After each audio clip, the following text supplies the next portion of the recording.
Hello, ladies and gentlemen, and welcome to Geopolitics with Ramin. Today, I would like to go through the collapse of the Syrian Arab Republic and touch upon the Syrian war that was imposed on Syria by the imperialist Western countries and their lackeys in the region.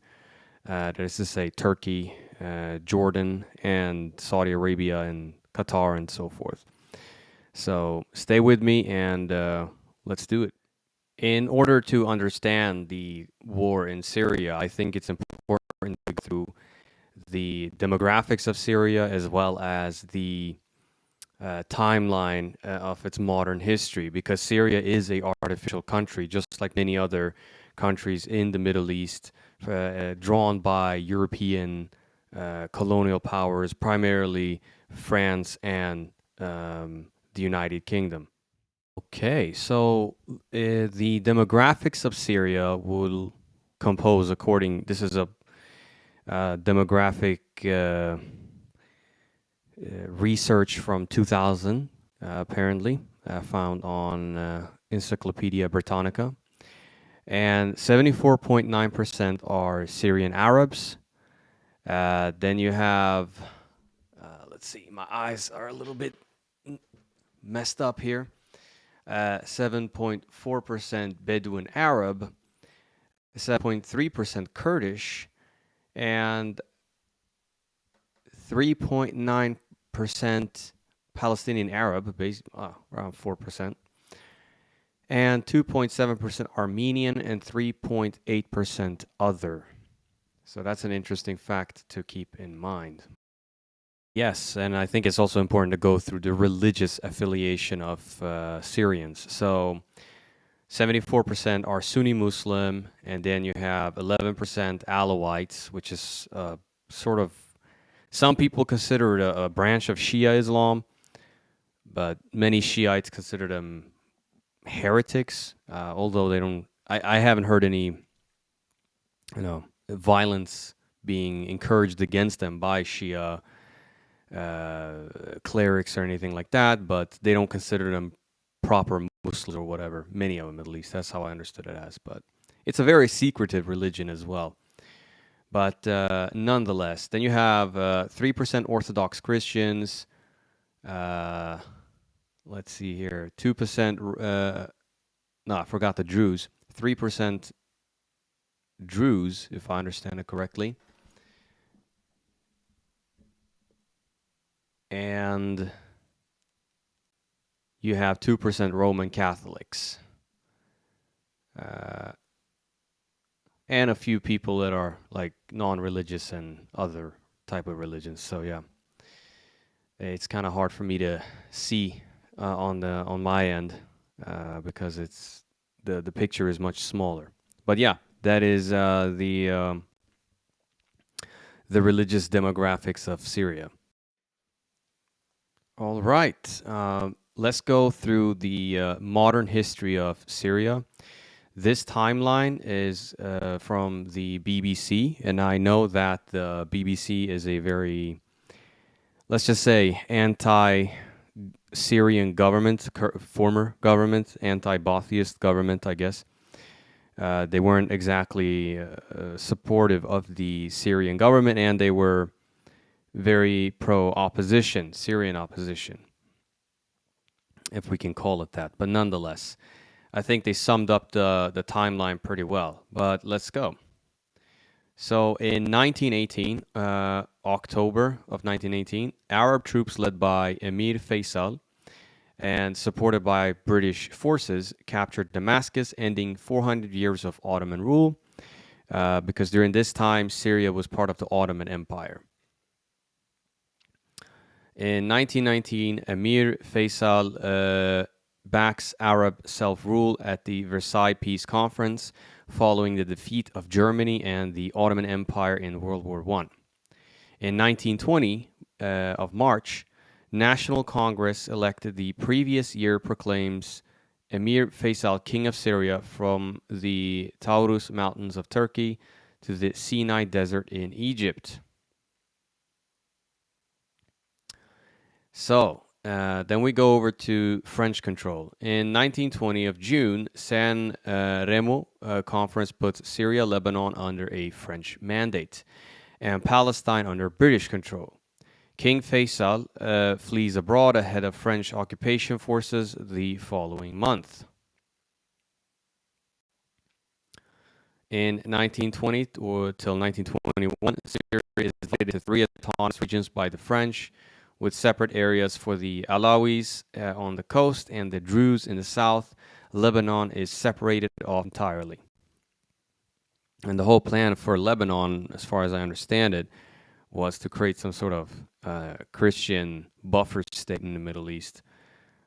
This was already planned during the time of Napoleon, but he didn't manage to create that under his lifetime. But let's go.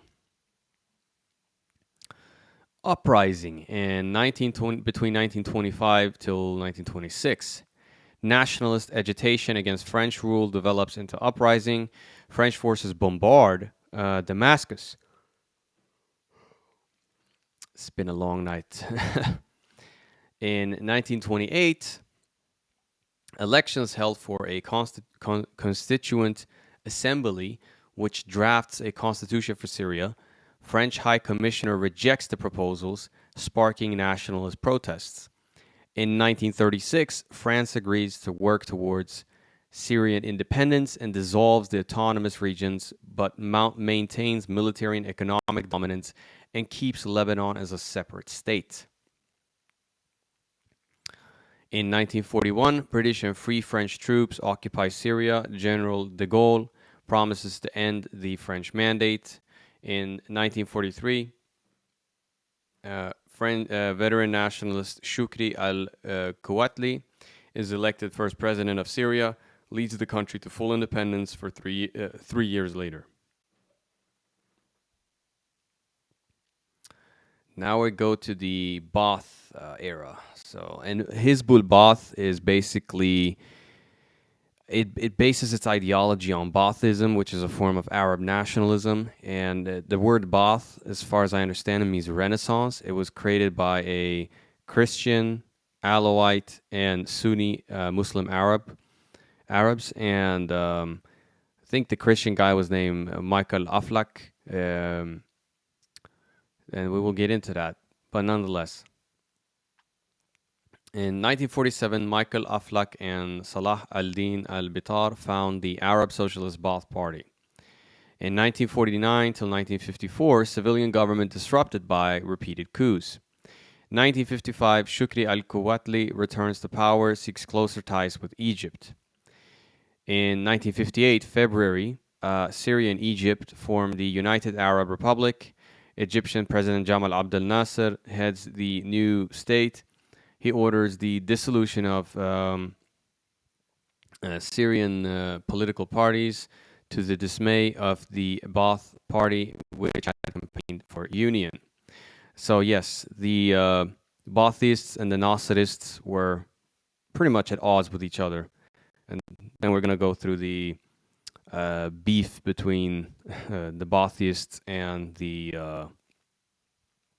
Ikhwan al-Muslimin, or the the Muslim Brotherhood. Anyway, 1961, September, discontent with Egyptian dominance prompts a group of Syrian army officers to seize power in Damascus and dissolve the union.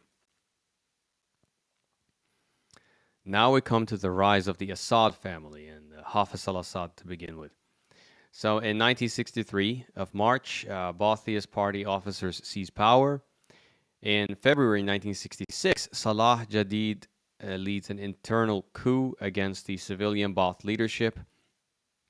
Hafez al-Assad becomes defense minister. In 1967 of June, Israeli forces seized the Golan Heights from Syria and destroy much of Syria's air force in the Six-Day War with Egypt, Jordan, and Syria. In 1970, November, Hafez al-Assad overthrows President Nur al-Din al-Attasi and imprisons Salah Jadid.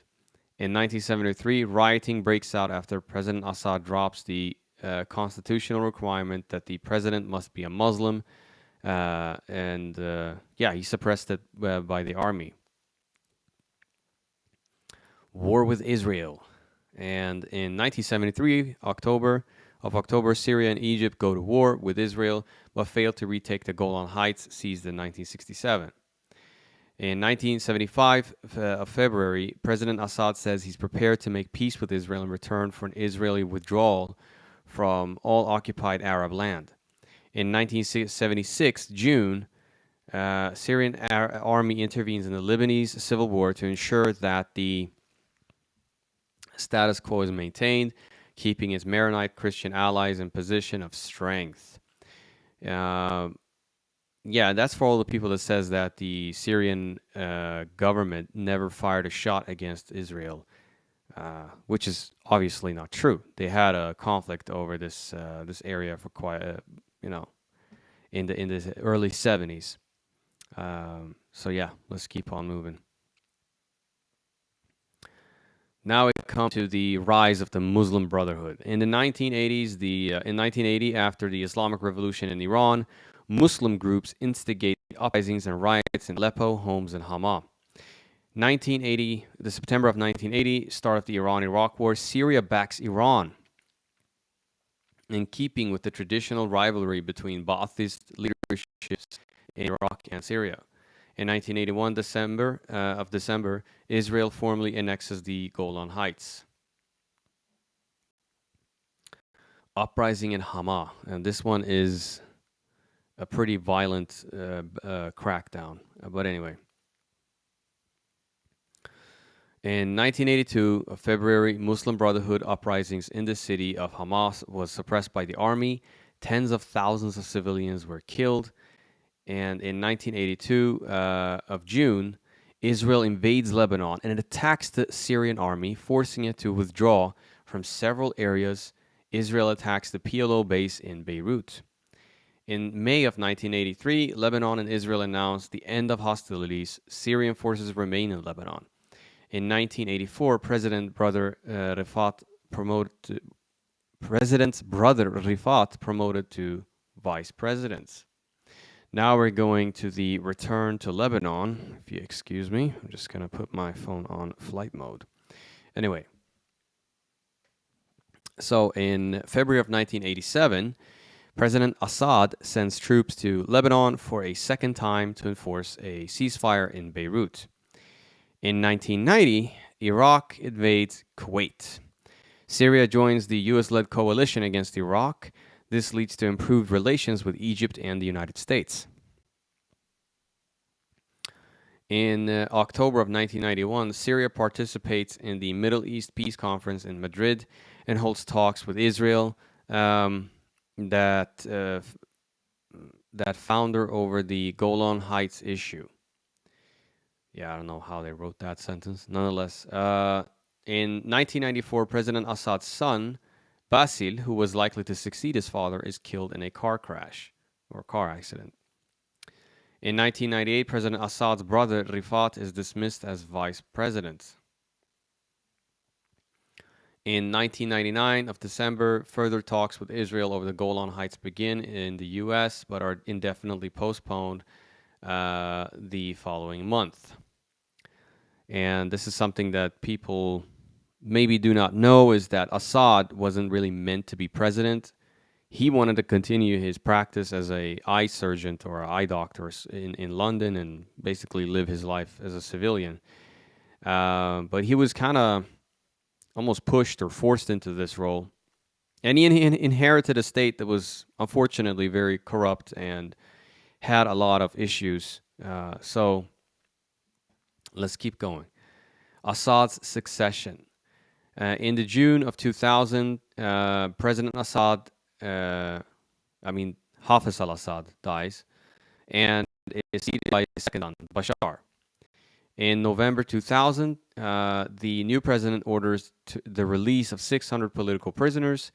In 2001 of April, the outlawed Muslim Brotherhood says it will resume political activity 20 years after its leaders were forced to flee.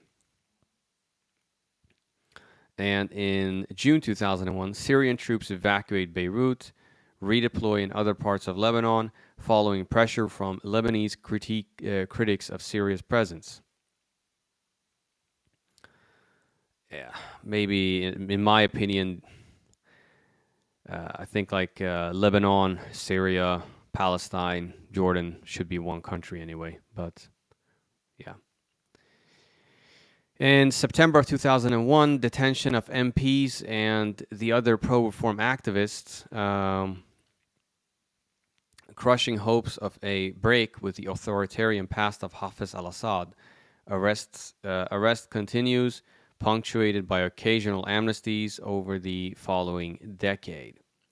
Yeah, running these countries is not easy business. There is an array of different political groups, uh, different opposition groups, some of whom have very legitimate criticisms, and I'm sure there were wrongful arrests and torture and stuff like that. But then there are groups like the Muslim Brotherhood, which is a British creation, more or less, and has been funded by the United States and UK and so forth to further their interests in the regions. And you really can't deal with these people. They're very, very snake-like. But anyway, tensions with the U.S. In May 2002, senior U.S. official includes Syria in a list of states that make up an axis of evil. First listed by President Bush in January. Undersecretary for State John Bolton says Damascus is acquiring weapons of mass destruction.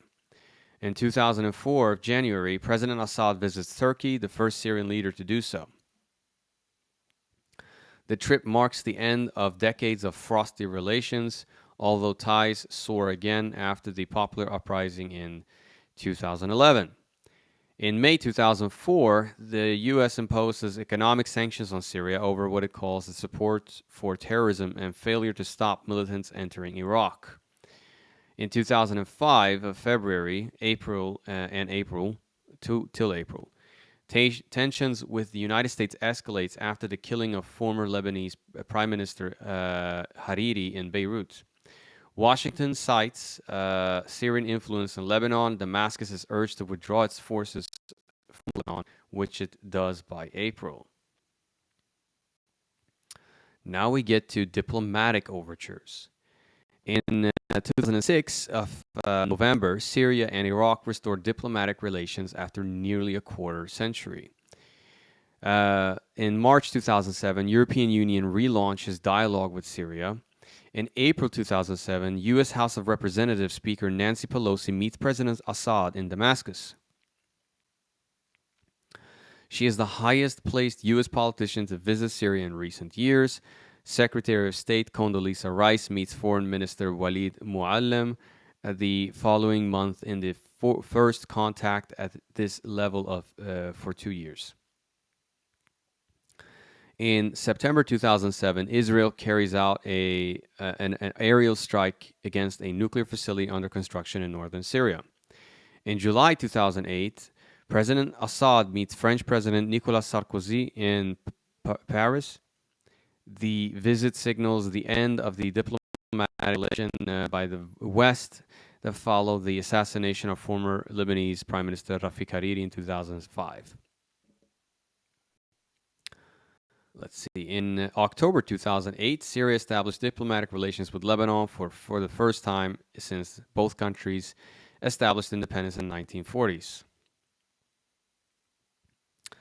So, we're getting close to nationwide uprising here. But anyway, in March of 2009, Jeffrey Feltman, acting assistant U.S. Secretary of State for the Near East, visits Damascus with White House National Security aide Daniel Shapiro in first high-level U.S. diplomatic mission for nearly 4 years, meets Foreign Minister Walid Muallim. Trading launches on Syria's stock exchange in a gesture towards liberalizing the state-controlled economy. By May 2010, U.S. renews sanctions against Syria, saying that it supports terrorist groups, seeks weapons of mass destruction, and has provided Lebanon's Hezbollah with Scud missiles in violation of UN resolutions. So as you can see, Syria's economy was getting more stable in the 2000s, right?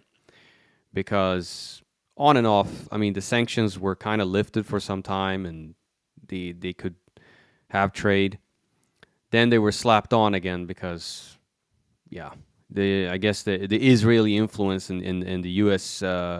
Political sphere also didn't like the fact that Syria is the land bridge to where Iran can supply weapons to Syria, but also Syria itself was giving weapons to Hezbollah and Palestinian resistance groups. So, yeah, it's very important to keep that in mind. 2010 was the year before the uprisings in Syria. So, nationwide uprising. In 2011 of March, security forces shoot dead protesters in southern city of Baathist, demanding release of political prisoners, triggering violent unrest that steadily spread nationwide over the following months. President Assad announces conciliatory measures, releasing dozens of political prisoners, dismissing government, lifting 48-year-old state of emergency. And in May of 2011, army tanks entered Daraa, Banyas, homes, and suburbs of Damascus in an effort to crush anti-regime protests.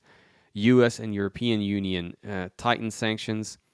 In June 2011, the IAEA, nuclear watchdog, decides to report Syria to the UN Security Council over its alleged covert nuclear program, reactor program. The structure housing the alleged reactor was destroyed in an Israeli air raid in 2007.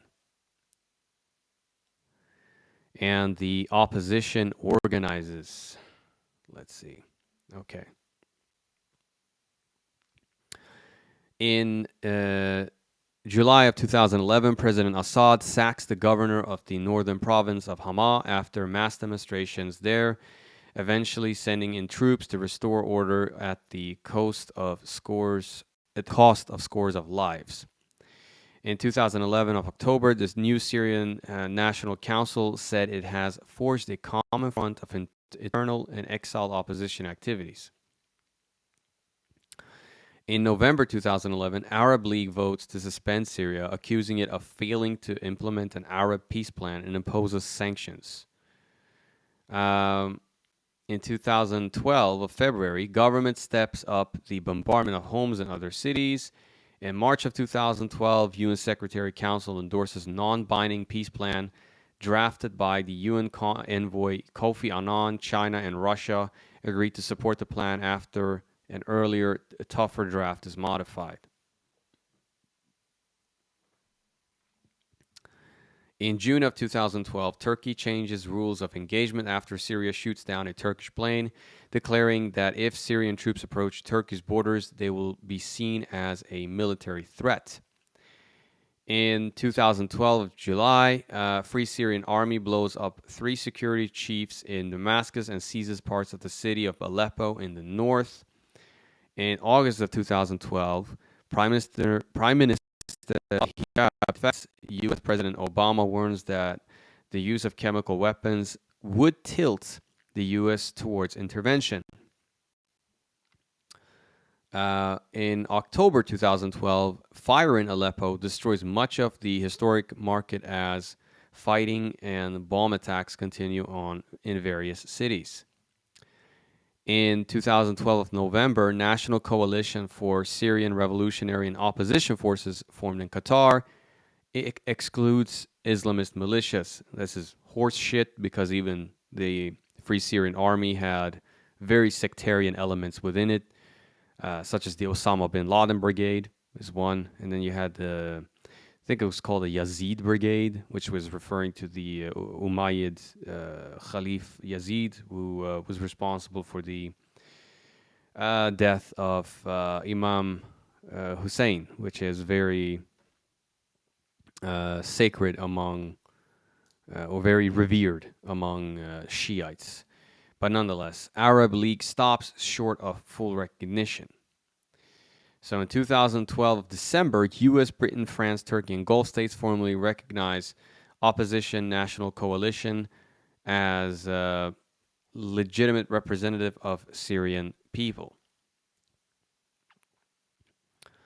In 2013 of January, Syria accuses Israel of bombing military base near Damascus, where Hezbollah was suspected of assembling a convoy of anti-aircraft missiles bound for Lebanon. So, now we come to the rise of Islamists. In September 2013, UN weapons inspectors conclude that chemical weapons were used in an attack on the Ghouta area of Damascus in August that killed about 300 people, but do not allocate responsibility. Government allows UN to destroy chemical weapon stocks, process complete by June 2014. Yeah, the Ghouta area of Damascus has been debunked by the Gray Zone, and that the Syrian government was responsible for this. In fact, it was pushed by British intelligence, and they used the, I believe, what they call the white helmets to promote this nonsense lie. But I'm a proceed here. In December of 2013, U.S. and Britain suspend non-lethal support for rebels in northern Syria after reports that Islamist rebels seized bases of Western-backed Free Syrian Army. Here lies the problem, though. A lot of these moderate rebels, they go to the more extreme Islamist Salafist groups because they are better fighters. That's just the way it is. They're more militant, so to speak. So a lot of the weapons end up in those hands anyway. But like I said, there has never really been a moderate rebel group in Syria. Some will say the SDF and whatnot, but the SDF, sure, they had clashes here and there with the Syrian Arab Army, but in general, they had this kind of understanding that they must fight against the Islamist opposition, which they did. But the SDF is starving the country. You know, they have been occupying oil fields together with their American backers. They occupy also the most fertile regions of Syria. And on top of that, Syria has been slapped with Caesar sanctions, which are very, very tough sanctions. And hence, you know, you're starving the country internally and externally, and it's going to collapse eventually if you don't have the proper self-sufficient industries as well as alternative trading partners. But anyway, in February 2014, UN brokered peace talks in Geneva failed, largely because Syrian authorities refused to discuss a transitional government. In March of 2014, Syrian army and Hezbollah forces recaptured Yabrud, the last rebel stronghold near the Lebanese border. In June of 2014, Islamic State of Iraq and Syria militants declare the caliphate, that is to say ISIS, in the territory from Aleppo to eastern Iraqi province of Diyala. In September 2014, U.S. and 5 Arab countries launched airstrikes against Islamic State around Aleppo and Raqqa. In January 2015, Kurdish forces pushed Islamic State out of Kobane on Turkish border after 4 months of fighting. And in May of 2015, Islamic State fighters seized the ancient city of Palmyra in central Syria and proceed to destroy many monuments at pre-Islamic World Heritage Site. Jaish al-Fatah, Army of Conquest, an Islamist rebel alliance, takes control of Idlib province, putting pressure on government's coastal stronghold of Latakia. And in 2015 of September, the Russian intervention arrives. So Russia carries out its first airstrikes in Syria, saying they target the Islamic State group. But the West and the Syrian opposition say it overwhelmingly targets anti-Assad rebels because they have the same fucking ideology. Pardon my language. But that's the case. They have committed the same type of crimes. Even if you go back to some of the video footage in 2011 and 12 and so forth, these protests were quickly taking on a very sectarian style. where they were calling for the mass murder of Alawites and Christians.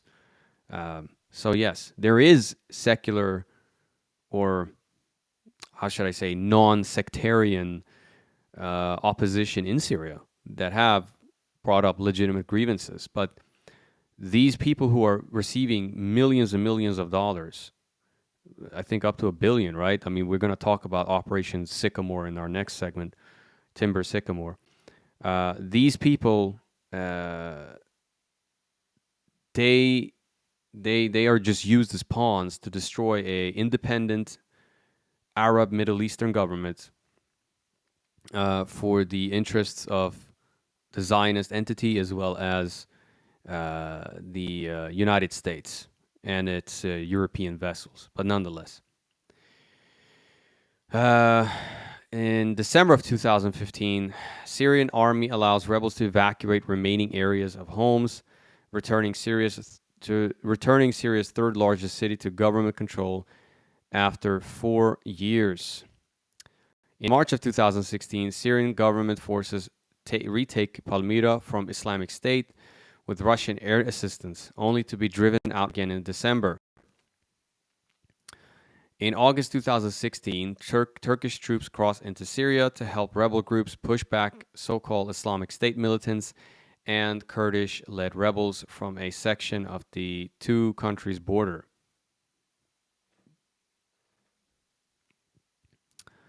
In December 2016, government troops backed by Russian air power and Iranian-sponsored militias recapture Aleppo, the country's largest city, depriving the rebels of their last major urban stronghold. It was actually Iran. It was Qasem Soleimani that went to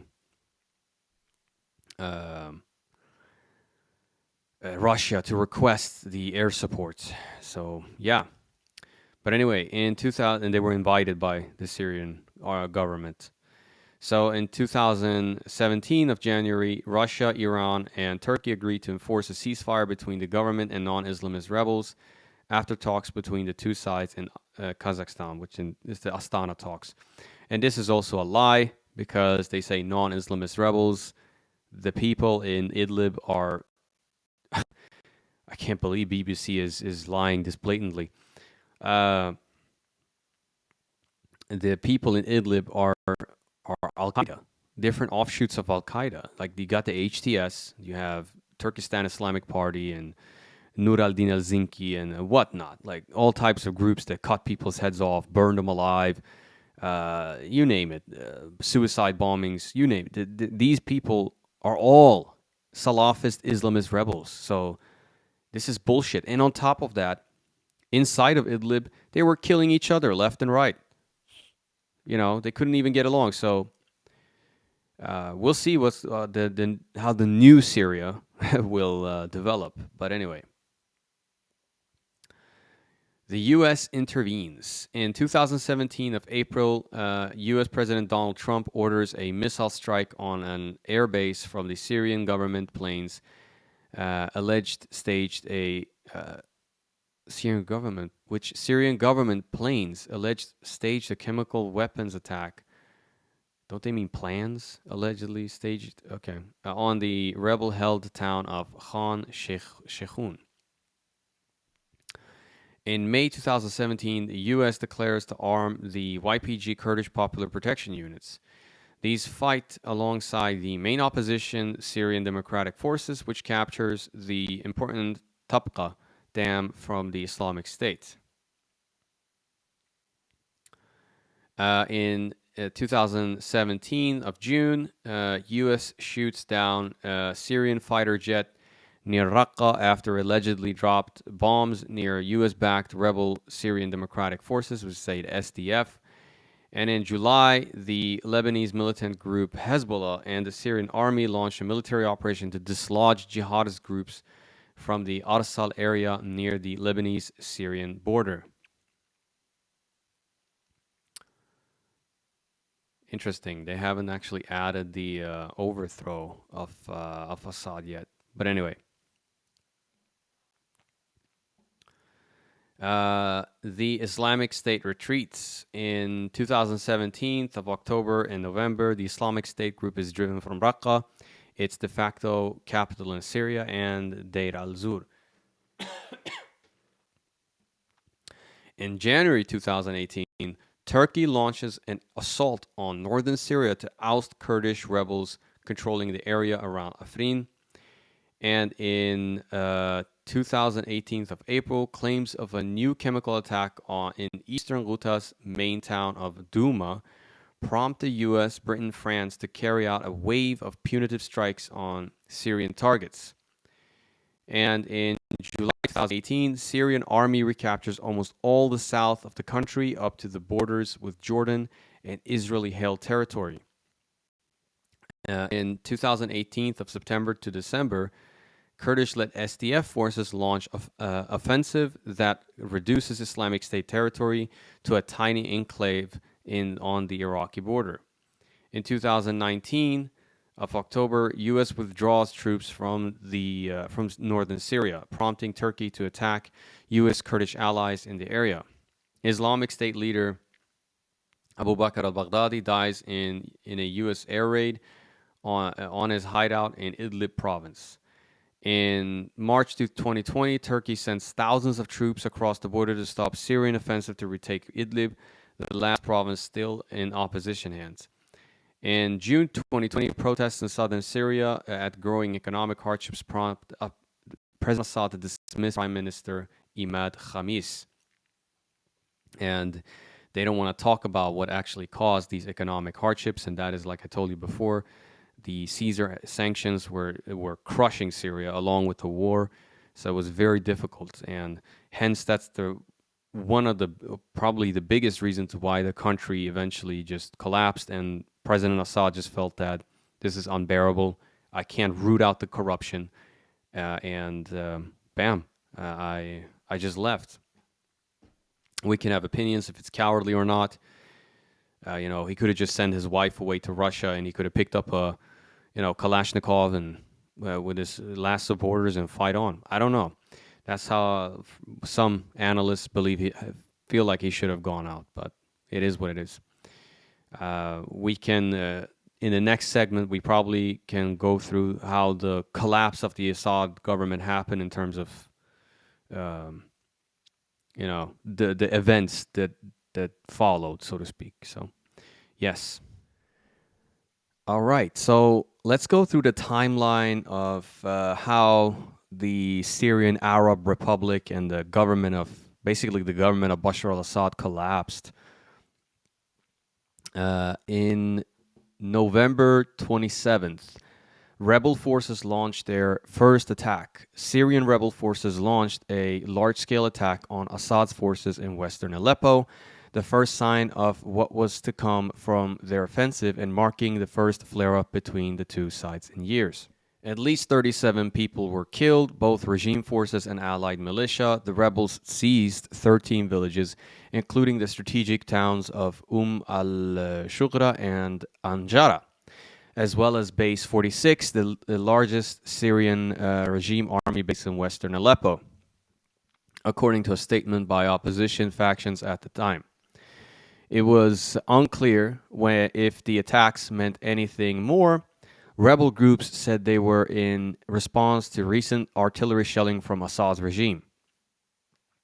But it quickly became clear that wasn't the case. 3 days later, the first city would fall. November 30th, rebels take control of Aleppo city. On November 30th, the rebel groups conducted a lightning-fast offensive, killing dozens of government soldiers and taking control of Aleppo, Syria's largest second city. It was the first time they had set foot there since government forces regained control in 2016. By early morning, they had seized large parts of the city, footage geolocated by CNN revealed. The Syrian army tactically acknowledged its forces were in retreat, saying large numbers of terrorists had forced it to implement a redeployment operation. It said reinforcements were on their way and government forces were preparing for a counteroffensive. Now, I was actually following the events pretty closely on Telegram, and I remember all of these things. Um but the counteroffensive was nothing but I guess a save face moment for the Baathist government, because there was a collapse going on, and it was due to low salaries for the soldiers and a whole lot of corruption among the higher ranks of the military. But anyway, we're moving on. December 5th, rebels take control of Hama. Hama is strategically located at a key crossroads in western central Syria, providing direct supply lines between Damascus and Aleppo. The Assad regime had held Hama for more than a decade, but by Thursday, the Syrian military said it had to withdraw after rebels penetrated several parts of the city. Videos geolocated by CNN showed rebel fighters celebrating almost in disbelief at their progress as they entered Hama. And from there, the rebels had their eyes set on Homs.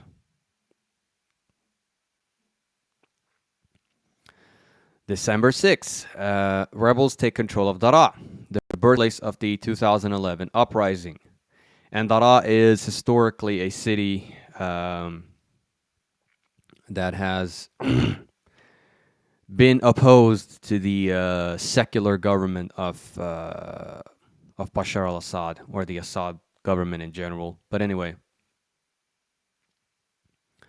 the opposition forces continued their push onwards toward Damascus, seizing the city of Daraa, with the assistance of rebel factions who represented the Druze sect in neighboring city of As-Suwaida. The army said it was redeploying after the attack, with rebels attacking the forces from both the north and the south. In the northern city of Homs, hundreds of people appeared to flee on Friday night as rebel forces said they reached the city wall. And Daraa is under Israeli control now. Funny how the new government doesn't want to fight the the Israeli invaders, but anyway. December 7th, Homs falls. After moving south for days, the HTS quickly took control of Homs. On Saturday evening, the HTS said it had fully liberated the major city as Syrians tore down posters of Assad and set fire to them. We were able to liberate the 4 Syrian cities within 24 hours. Daraa, Unitra, Suwaida, and Homs, said Lieutenant Colonel Hassan Abdul Qani, a spokesperson for the main rebel group, ahead of their entry to Damascus. After the regime forces left, residents flooded the streets in celebration. Rebel troops topples Syria's Assad. Okay. December 8th, Damascus and Assad's rule falls to rebels. Early on Sunday morning, Syrian rebels declared the capital of Damascus liberated after entering the city with very little resistance from regime forces. Celebratory gunfire could be heard as word spread of Assad fleeing the capital. Footage shared on social media and verified by CNN showed similar scenes in Aleppo, which fell to the rebels just over a week earlier. Russian state media soon confirmed that Assad had fled to Moscow, and Jolani addressed Syrians from the Umayyad Mosque. He said, "The victory, my brothers, is a victory for the entire Islamic nation. This new triumph, my brothers, marks a new chapter in the history of the region." Well, there you go. Those are the events that happened, you know, timeline of the Assad government's or Assad regime's demise, so to speak. And in the next segment, I think we should go through a lot of the factors that played into the role of the collapse of the Syrian Arab Republic and the Assad government, such as the Caesar sanctions, the American occupation of the oil fields and the agricultural lands. Um, yeah, and obviously the war itself, which will destroy the country, and the corruption, the droughts, etc., etc., and the Wahhabi ideology that spread throughout the countryside. All right, so now we're going to go through Operation Timber Sycamore. Operation Timber Sycamore was a CIA program to train and arm anti-Assad rebels. They smuggled weapons from Eastern Europe into Jordan, where they were training these rebel groups, as well as into Syria, I guess. But also there was a Libyan plug. Gaddafi's old like his military stockpiles were sent to Syria, but also Mali. It's a conflict we've already talked about before.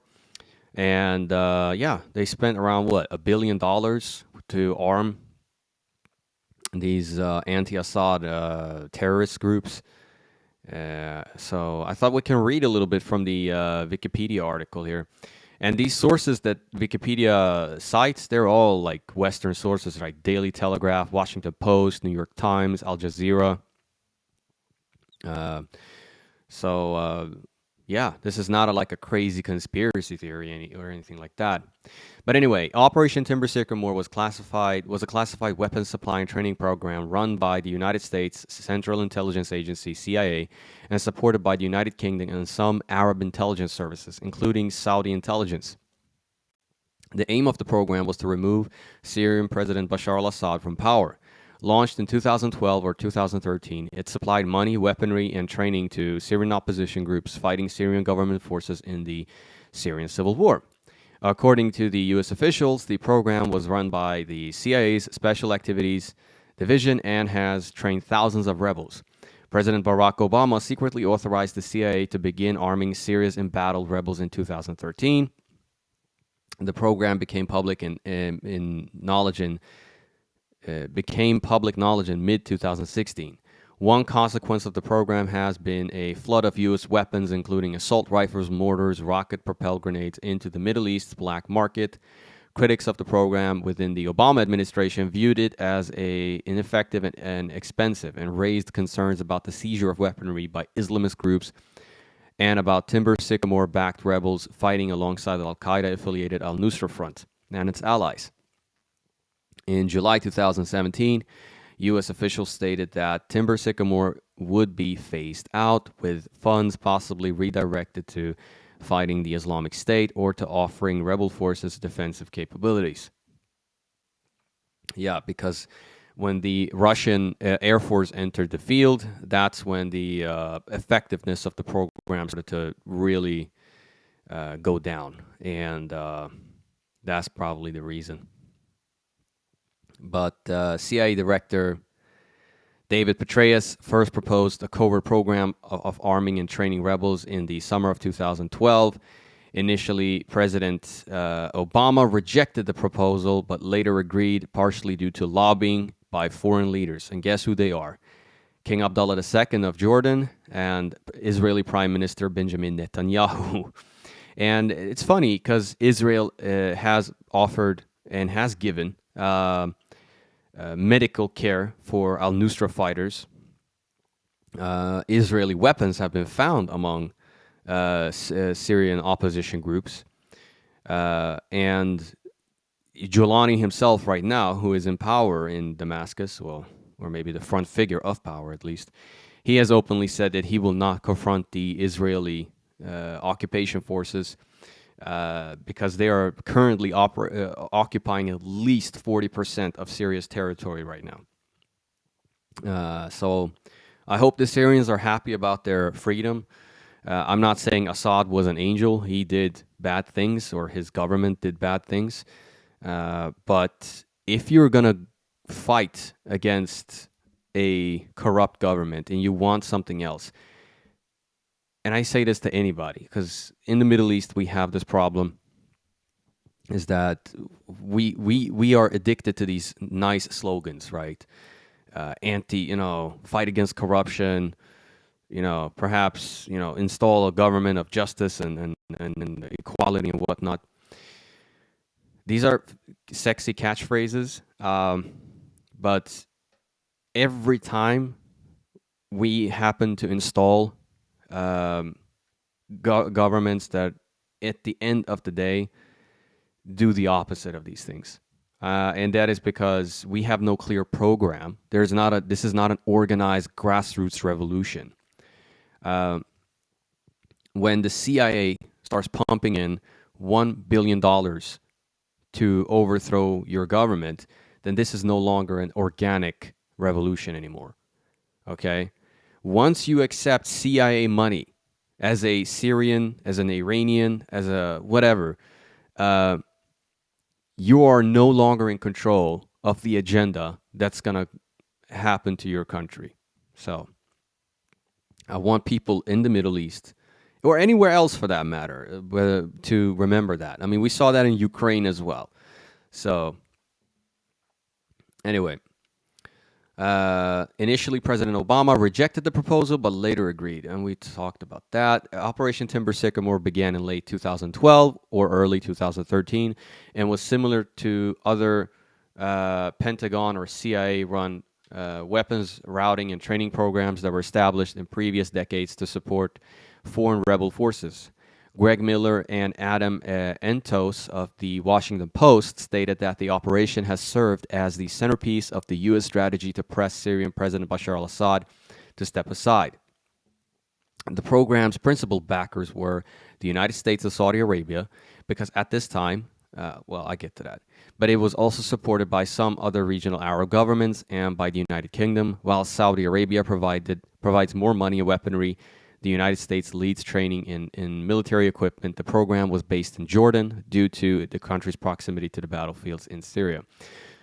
Qatar was also a very huge supporter of these rebel groups. I'm kind of surprised they haven't squeezed that in there. But yes, Saudi Arabia at that time was a big proponent and spreader, or should I rather say, a preacher of Wahhabism. Right now, Saudi Arabia has pretty much stopped with the preaching of Wahhabism. They're more focused on creating this, I think it was 2030 vision. Saudi Arabia is becoming more secular and tourist friendly. They want to stop relying so much on oil. And I guess they're trying to brush up on their image. That is to say, this is King MBS, Mohammed bin Salman's vision for Saudi Arabia. So yes. So anyway, while Saudi Arabia provides more money and weaponry, the United States leads training and military program. Okay, I think I read that. According to the New York Times, the program initially allowed U.S. forces to train Syrian rebels in use of military equipment, but not to provide the equipment itself. A few months after its creation, it was amended to allow the CIA to both train and equip rebel forces.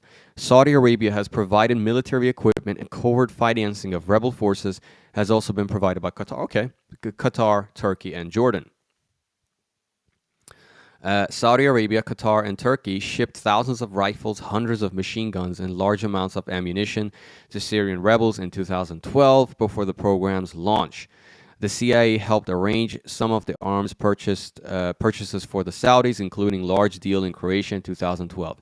Yes, I remember this as well because RT had exposed or made a news segment about this, how weapons from former Yugoslavia was shipped to Syria. A classified U.S. State Department cable signed by Secretary of State Hillary Clinton reported that Saudi donors were a major support for Sunni militant forces globally, and some American officials worry that rebels being supported by had ties to al-Qaeda. And WikiLeaks actually exposed Jake Sullivan's email to Hillary Clinton, which stated that we, as in the United States, are on the same side as AQ, that is to say Al-Qaeda in Syria. But anyway, The existence of Timber Sycamore was revealed by New York Times and Al Jazeera in June 2016 after Jane's Defense Weekly reported in late 2015 that the U.S. Federal Business Opportunities website was soliciting contracts to ship thousands of tons of weapons from Eastern Europe to Tusko, which is in Tasuko in Turkey and Aqaba in Jordan. Sorry, my Turkish is not the best. Tashuko, yeah.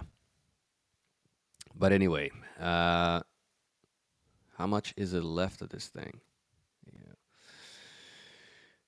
Yeah. Anyway, the scope. It's not a very long article, but I think you guys get the gist of it. Timber Sycamore was run by Military Operations Command in Amman, MOC, they say, and provided Kalashnikov assault rifles, mortars, rocket-propelled grenades, TOW anti-tank guided missiles, night vision goggles, pickup trucks, and other weapons to prospective Syrian rebel forces. Many of the weapons were purchased in the Balkans or other locations in Eastern Europe and then routed to Syrian rebels and training camps by Jordanian security forces. CIA paramilitary operatives trained Syrian rebels in use of weaponry. According to Charles Lister at the Daily Beast, there were at least 50 vetted rebel groups in Syria that received weapons or training through the program after late 2012. The exact number is not known. Let's see. Yeah, I think you guys get the gist of this stuff. I'm not going to read the whole thing, but yeah, you can Google it. You can read a Wikipedia article. I think we can move on to the Libyan arming. So, arming Syria's rebellion, how Libyan weapons and know-how reach anti-Assad fighters. So, this is from Time Magazine, it's May 29th, 2013.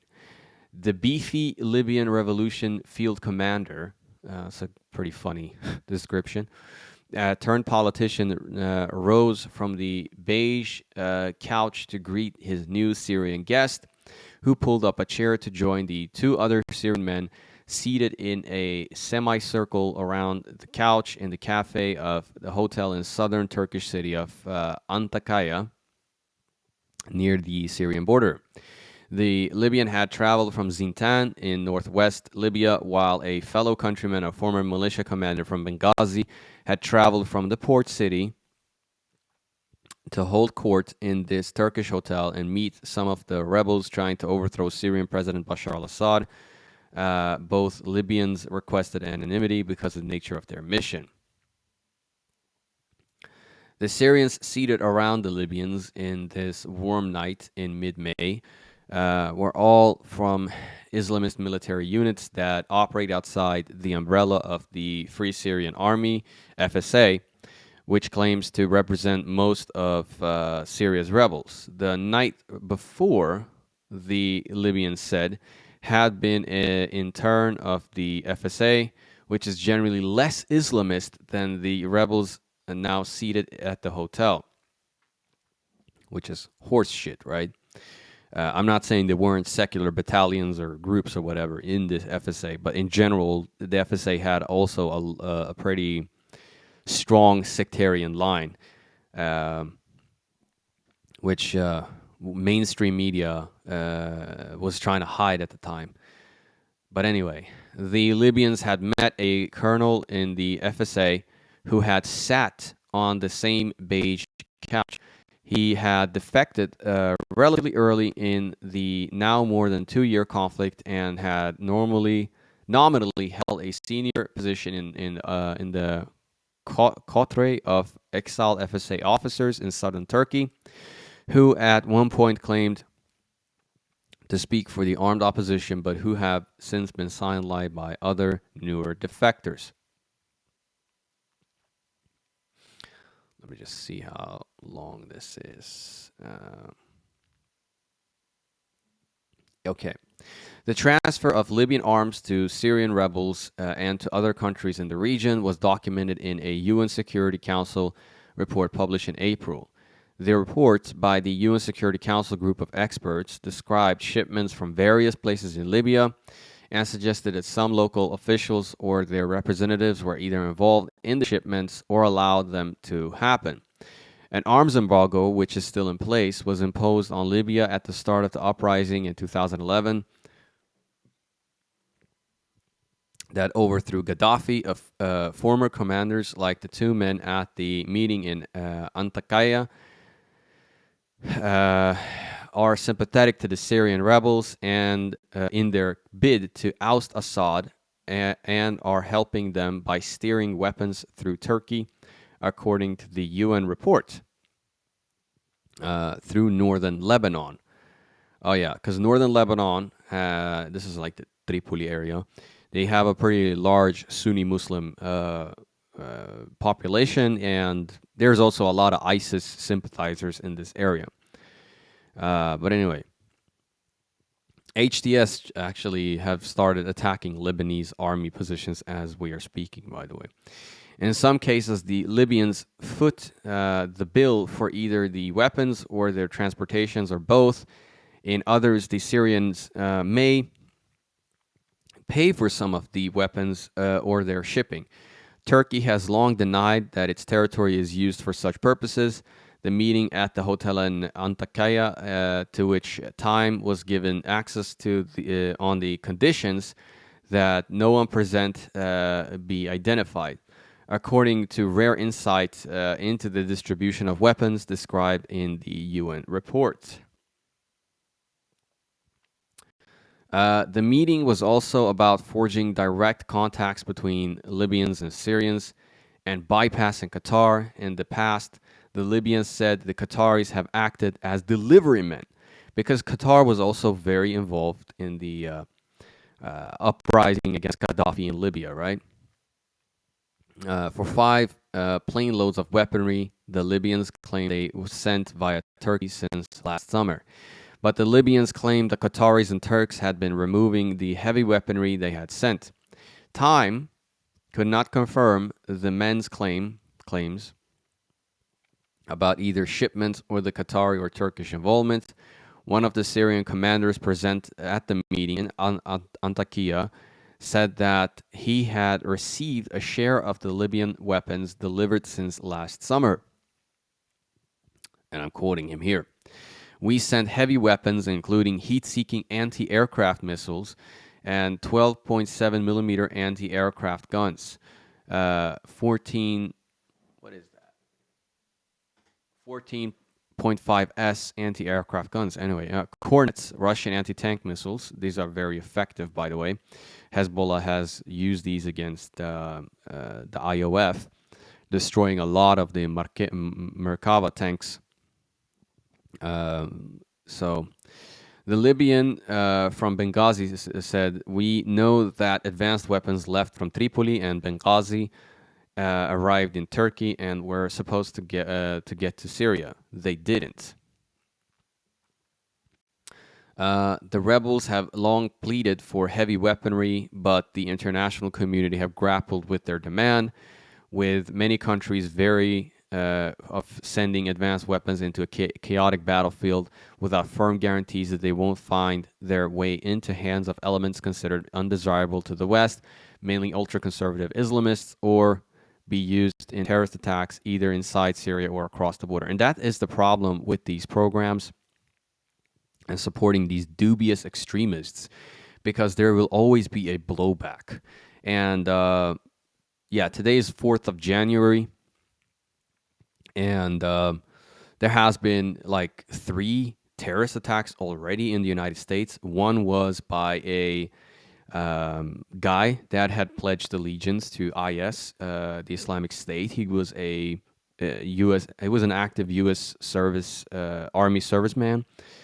And I find it funny that it comes like in this timing, because Donald Trump, the President Donald Trump, the great white hope of America, as I always jokingly say, he had said before that he wanted to pull out U.S. troops out of Syria. And I think this will provide some form of excuse for the deep state guys to make sure that he doesn't do that. And on top of this terrorist attack, there was another one done in D.C., I believe, and as well as in Las Vegas. I'm not sure about the guy in Las Vegas, but I think the guy in D.C. was also a former U.S. military guy, very sympathetic to the Ukrainian cause, and he blew up a car as well. So they want to keep the new administration to keep pumping in money to both of these U.S. proxy wars, and keep these regions in chaos, to bleed the Russians out in Ukraine, as well as and keep the region in the Middle East, so to speak, or West Asia in chaos, to have American presence, to keep plundering the Syrian oil and whatnot. And also boast weapon sales as well, right? But anyway, still, there has been some movement on the issue. The European Union said on Monday that it would not renew its arms embargo on the Syrian opposition, freeing member states to decide their own policy about arming the rebels. Still, it's unlikely that EU weapons will be inside Syria anytime soon. Of course they won't, because the Europeans and the Americans usually find proxies on the ground to do the dirty work for them. Anyway, British Foreign Secretary William Hague, who along with its French counterpart was pushing to lift the ban, said that Britain had no plans to send arms at the moment, according to press reports. The rebels are hoping, but not waiting, for some EU guns. In the meantime, they are looking a little closer at home to their Arab brothers in Syria, Saudi Arabia, and Qatar to arm and fund them. We now have a large batch of weapons ready to be shipped out from Benghazi, the Libyan from Zintan said. But we are not going to ship it until we can be sure that it will arrive, and that all of it will arrive. Okay. Yeah, it's almost finished. The Syrian men who sat readily around the beige couch in the Turkish hotel were keen to get their hands on some of the batch of weapons, but first the Libyans wanted to know who the Syrians were exactly and which rebel group they represented.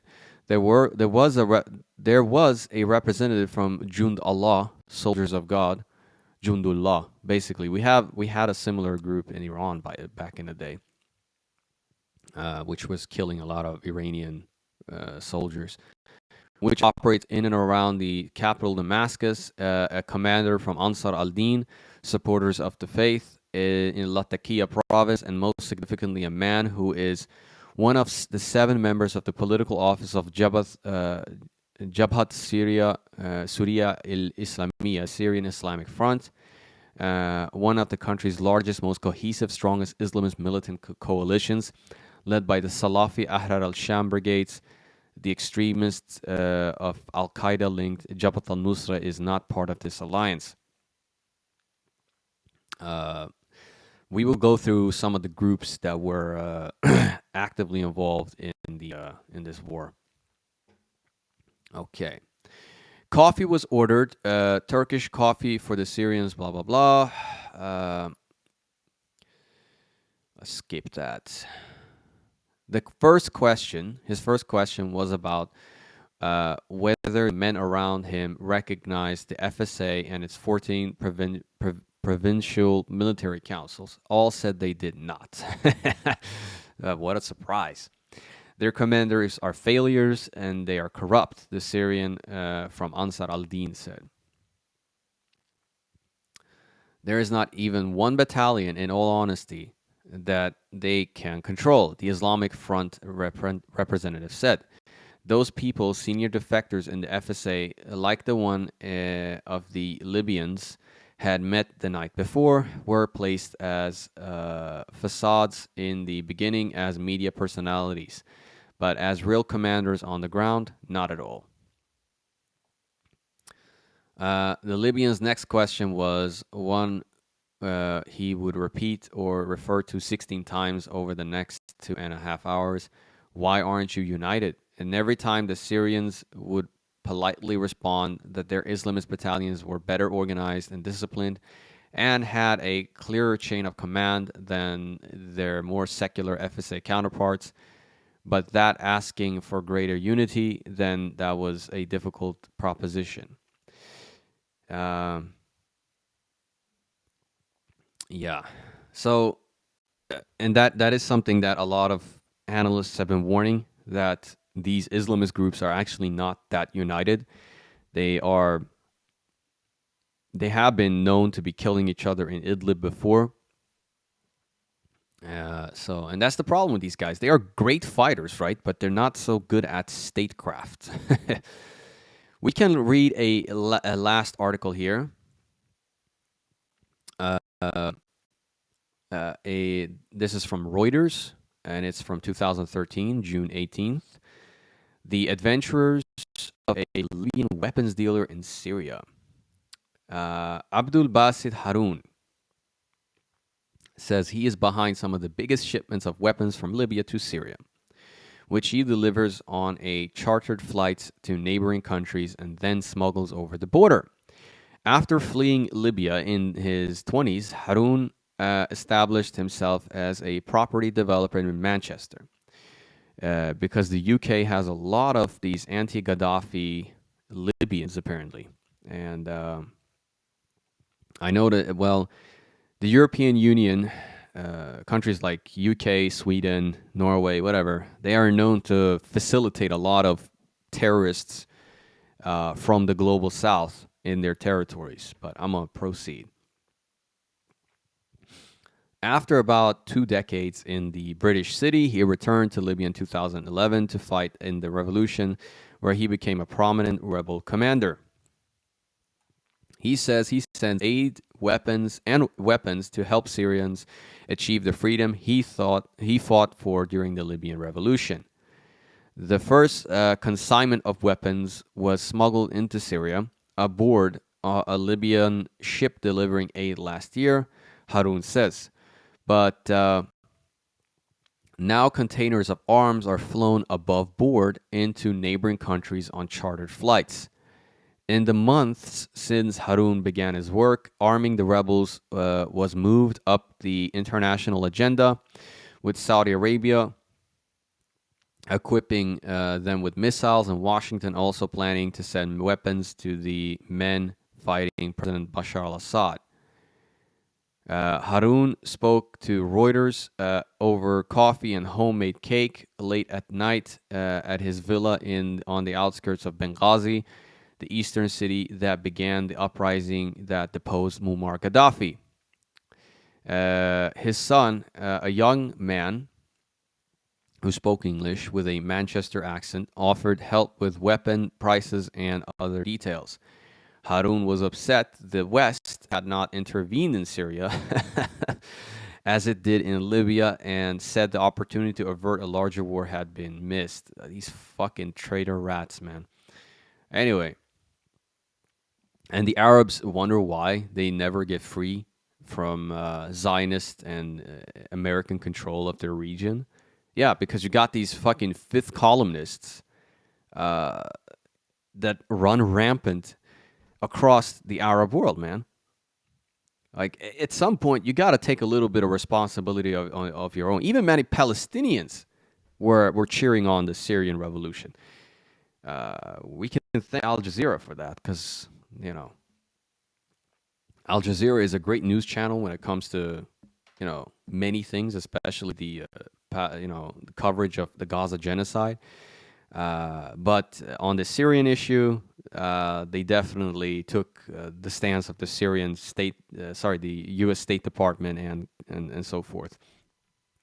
At the end of the day, it's a Qatari channel, so obviously they're gonna follow suit with the United States in some way, shape, or form. But they have managed to um, brainwash a lot of the Sunni Muslim world, including the Palestinians. So anyway, even when the war in Syria ends, there will be another war in the region, Sunni against Shia. At the time beginning, there was just Assad to bring down. Now Hezbollah and Iran are involved. You're absolutely right. They're going to be involved because they didn't want black flags to fly over Damascus and destabilize the whole region. But that happened anyway, and yeah, we're gonna go through some of the causes to why you had complete regime collapse in Syria. A Reuters reporter was taken to an undisclosed location in Benghazi to see a container of weapons being prepared for delivery to Syria. It was stacked with boxes of ammunition, rocket launchers, and various types of light and medium weapons. Harun and an associate said it was being stored on the unnamed base to keep the arms safe. They are not partners with me in the transfer of weapons, but I store the weapons here because it is safe, because it's a safe place, said Harun's associate, who asked not to be named because it could negatively impact his relief work. Harun says he can collect weapons from around the country and arrange for them to be delivered to the Syrian rebels because of his contacts in Libya and abroad. They know we're sending guns to Syria, Harun said. Everyone knows. In fact, this was also exposed by WikiLeaks, I believe, how Hillary Clinton had kind of planned this out. But anyway, in Libya, he helps the government with state security, according to Interior Minister spokesman Majdi al-Urfi. He also has credentials as a commander from the days of the revolution. Abdel Basit Harun was with us in February 17th Brigade before he quit to form his own brigade, said fellow brigade commander Ismail Salabi. His weapons dealing activities appear to be well known, at least in Libya's east, and the east of Libya has traditionally been anti-Gaddafi and very anti-black, I believe. But we're going to go through one day the tragedy of the Libyan counter-revolution, so to speak. Senior officials in Libya's army and government told Reuters they backed supplying weapons to the Syrian opposition, while a member of Libya's Congress said Harun was doing a great job of helping the Syrian rebels. After the end of the War of Liberation, he became involved in supporting the Syrian revolution, sending aid and weapons to the Syrian people, said Assembly member Tawfiq al-Shahabi. He does a good job of supporting the Syrian revolution. Another official who declined to be identified said he had allowed weapons to leave the port of Benghazi for Syria. We don't stop them because we know that what the Syrian people are going through, he said, referring to weapons being smuggled out of the eastern port. He did not say who was behind the shipments he allowed through. A Libyan army commander, Hamid Belkhair, said that he was aware of colleagues in the military who had met Syrian rebels and agreed to help them by supplying arms. The weapons are not supplied to extremists, but only to the Free Syrian Army, said Belkhair. Well, the problem is a lot of the Free Syrian Army guys defected to, at least openly, Salafist and extremist Sunni Muslim groups. A United Nations panel report dated February this year, that is 2013 at the time, I believe, also backs Harun's assertion that weapons smuggling to Syria from Libya is widely known about. The Syrian Arab Republic has presented a prominent destination for some Libyan fighters and Libyan military material, the writer said. Yes, because there are also quite a few Libyans among the ranks of many of these extremist groups. Transfers have been organized under the supervision or with the consent of a range of actors in Libya and the Syrian Arab Republic. The report adds the significant size of some of the shipments and the logistics involved suggest that representatives of the Libyan local authorities might have at least been aware of the transfers, if not actually directly involved. Great things. Let me see how much. Oh, it's not a whole lot left. But anyway, Harun runs the operation with an associate who helps him coordinate about a dozen people in Libya, in Libyan cities, collecting weapons for Syria. Both said several flights had been chartered to Jordan or to Turkey to deliver weapons that were then transferred over the border. Harun's associate, who also runs a relief organization, said that about 28 metric tons of weapons had been delivered by air so far. We are doing two great things, Harun said. The first is that we are taking guns off the street and put them in the Syrian streets, right? The mission is so popular that we get 50% discounts on weapons. Harun added that some were also donated free, particularly heavy items that families had little use for after the war. His son helped him with weapon prices on the street. For example, a C5 general purpose machine gun was about $25, while rocket-propelled grenade launchers were near $120. Damn, bro, this is cheap shit. Effective stuff, but very cheap. If we had the money, we could collect all the guns from the streets, but currently it takes about 4 to 5 months to get enough for a delivery, Harun said, adding that funding came from local businesses and Syrians abroad. They deliver the weapons to the Free Syrian Army because they are best placed to know which rebel group is most in need of supplies, Harun said. The FSA delivered the arms to the front line, and Harun said he no control. What the fuck? He doesn't control which groups receives the weapon. That's exactly what I said before too. He doesn't control afterwards who gets all the weapons. So. And it usually ends up in the most effective fighting forces, which are the hardcore Islamist groups. They prefer to send weapons rather than fighters because of the risk of trouble returning to Libyan soil. Both he and his associate travel with their first successful delivery in August over the Syrian border to ensure it reached its destination. They were appalled by the horrors witnessed there.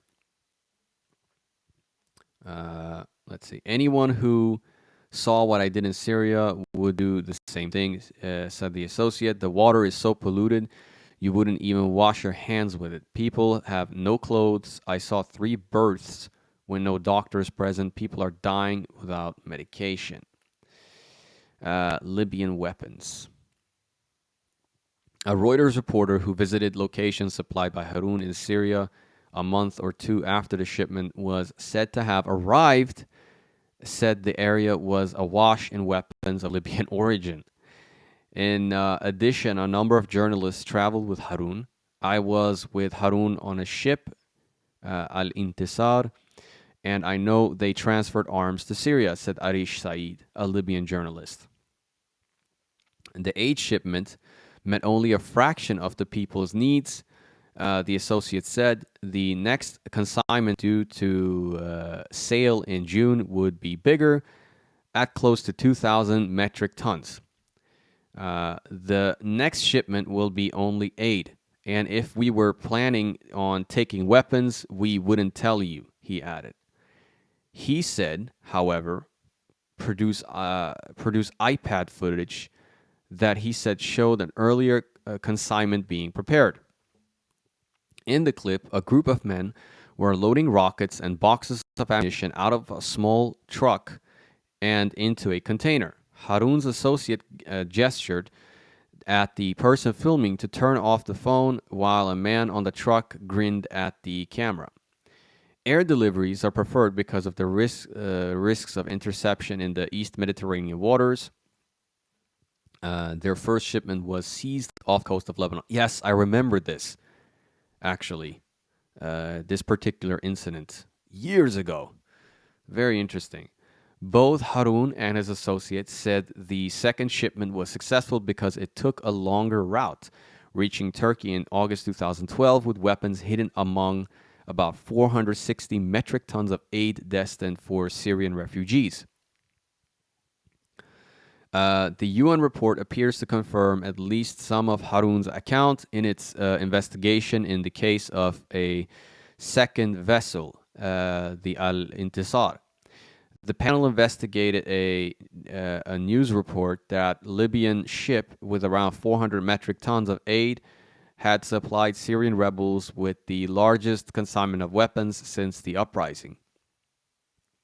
The panel found that the loading port was Benghazi, that the exporter was a relief organization based in Benghazi. Consignee was the same Islamic foundation based in Turkey that Harun said had helped with its documentation. The panel also spoke to the head of Benghazi-based relief organization. Who organized the shipment? He confirmed that the cargo had been loaded on al-Intisar, denying that any weapons had been on board, the report says. Harun's associates say he told authorities only aid was on board and denies anyone knew about the weapons. Harun contradicts him on this point. So yeah, guys, now you got a little bit of insight of how the